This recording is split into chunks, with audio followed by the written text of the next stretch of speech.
Washington Post media reporter Erik Wemple appeared on CNN with Brian Stelter, and he actually didn't pull any punches on Chris Cuomo's sudden moral dilemma over coverage of his brother's sexual harassment allegations. Let's take a look at that.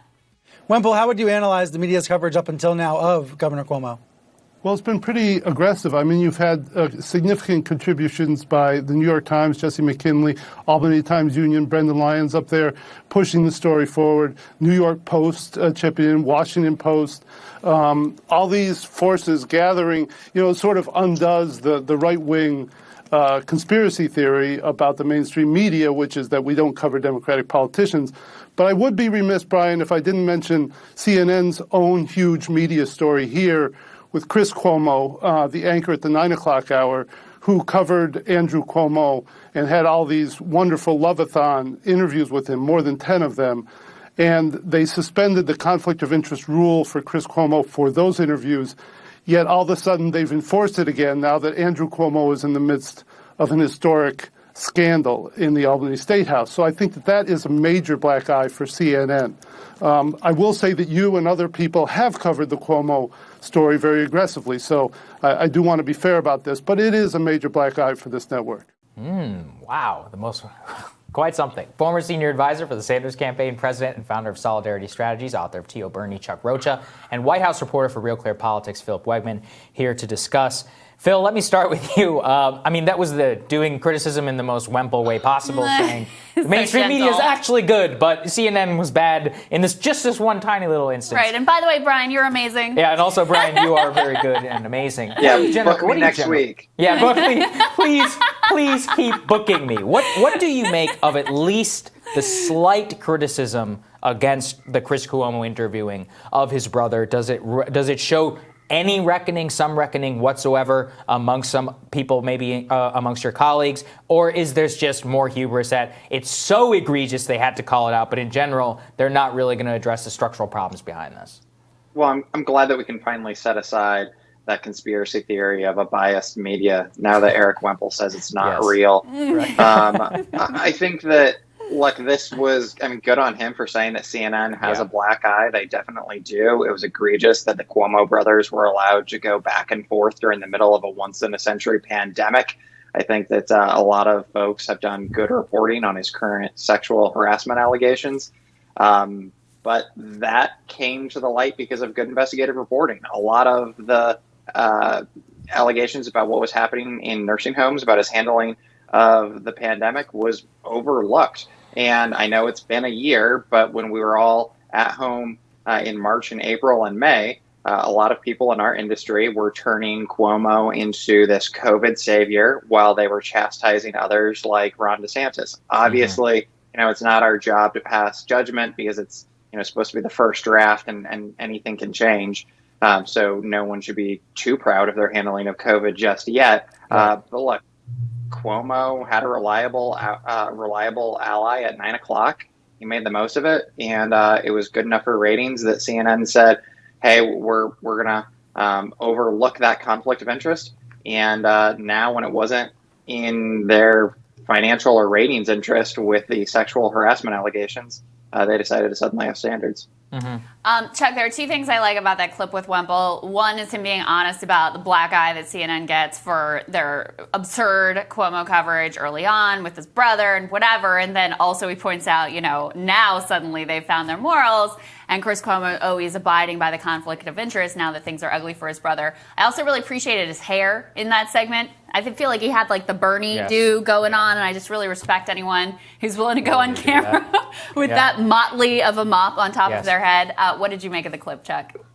Well, first of all, my God, we are the same person, Crystal, because as soon as he came on, I was like, if I had hair, that's how I would wear my hair, the same way I looked at Bernie Sanders every single day. Yeah. For those of you who are bald like me, if you really are envious of folks, you can just let it all go. But anyway, I digress. Look, what I took from that is what we've all been talking about. There's a lot of people and a lot of Democrats right now that you're hearing from in New York who feel like Cuomo has had a soft landing on everything. And the brother situation with CNN just reinforces that and probably makes those folks who are already calling for the governor to step down to feel like it's even more tilted in his favor. And what I mean by that is a lot of the establishment Democrats in New York have gotten away with lots of things for lots of years over laws and legislation. Not matter of fact, the things that they've done in their personal life or in their offices that have been brought to light right now. So when you pile that on top of your brother being in prime time at 9 o'clock and you getting to go on and talk about how great you are or how much your mama likes one of you over the other one, then that just actually makes the Democrats more angry who already didn't like you to begin with. Hence why everybody's calling for him to step down. Now, one of the things I tell every young staffer who comes to work for me is always be nice to the folks you work with throughout your career, because it's going to come around at some point and you're going to have to work with them again. Yeah, and you know, Phil, in terms of the impact of all of this, it has always been generally scandalous, you know, how Chris Cuomo and Andrew Cuomo have had a relationship there. Obviously, I'm not saying Chris Cuomo shouldn't be allowed to have a job, but I was reading a profile of him over the weekend of Andrew Cuomo, in which Chris Cuomo would appear on set dejected after Andrew Cuomo would call him with feedback on his segments. And I'm like, this is outrageous. Like, you have the governor of New York who is line editing Chris Cuomo's own segments on a major primetime network. It's just always been crazy that we're not allowed to talk about it and seem as if we're crazy for pointing out this relationship on a major cable television station in the United States. Yeah, the real sad thing is that you put two Cuomo brothers together and they can't make a decent show. I mean, if you go through the 9 o'clock hour of those interviews and you just pull some of those sound bites, they're terrible. It's really bad. And it's pretty shameful because once again, they were making jokes. People were dying in nursing homes, and we were told that life would never be the same again. Right. So, I mean, you don't get to just like say, hey, this is a conflict of interest for a certain news cycle, but not for another one. Like, this is pretty disgusting and also really embarrassing. I don't know why either of them didn't think, hey, you know, maybe in a couple of months this could somehow come back to bite us. Maybe we should, you know, give ourselves a little bit of cover here and not get over our skis.